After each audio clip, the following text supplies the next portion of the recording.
Molt bon dia, som la Irene i Lluc i avui us presentarem la notícia de Catalunya. La Carla, la cotxadora de 9 anys de l'històric Pilar de Castellers de Vilafranca. Avui parlem de la Carla, que ha tingut un paper clau en el Pilar de Nou amb folre, manilles i puntals aixecat per primera vegada a la història dimarts 1 de novembre, a la capital de l'Alt Penedès. Els Castellers de Vilafranca han aconseguit tancar la temporada de manera brillant, aixecant el Pilar de Nou amb folre, manilles i puntals, un castell que mai abans ningú havia pogut aixecar.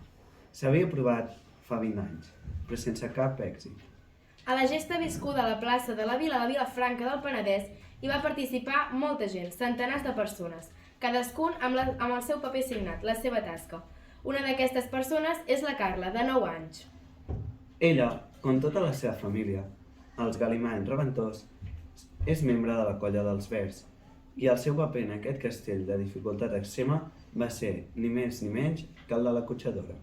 Ella ens explica que està molt contenta i molt emocionada per haver fet el castell, que és el primer cop que aconseguien descarregar i carregar, i que per la gent també va ser molt emocionant. Octubre pone fin a las subidas del paro que hubo en verano, pero registra el peor dato de afiliación del último lustro.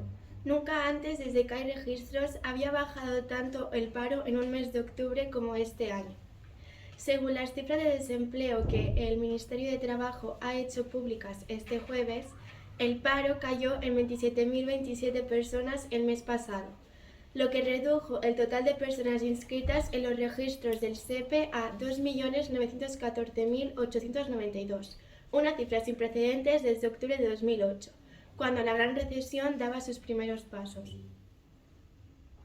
El dato de octubre rompe con una tendencia de 3 meses consecutivos en los que la cifra de desempleo había aumentado. De hecho, esta bajada es especialmente sorprendente, sobre todo si se tiene en cuenta que octubre es un mes en el que hasta el año pasado siempre había aumentado el paro. 2021 fue el primer año que lo vio caer y apenas lo hizo en 734 personas. Son muy buenos datos para las ciudadanos y muy malos para los agoreros del apocalipsis que nos dicen todo el día que todo va mal, ha dicho la vicepresidenta segunda y ministra de Trabajo, Yolanda Díaz. Hola, sóc el Norbert i ell és el Gerard i avui us presentarem les notícies de Catalunya. Morí apunyalat davant la pantalla d'un mòbil. Apunyalen a un noi a Barcelona. Els dos últims assassinats comesos a Barcelona tenen moltes similituds. El primer es va produir el 25 de setembre durant la nit gran de la celebració de Mercè. El segon va passar en una ballera tumorosa. Desencadena diumenge passant davant a la discoteca, Brises de l'avinguda del Paral·lel. En els dos casos, les víctimes van ser joves d'origen marroquí que van morir apunyalats en un cotxe d'oci nocturn. La darrera coincidència, la mort de tots dos, va ser gravada pels altres joves amb el telèfon mòbil. Piqué hace declaraciones después de su retirada.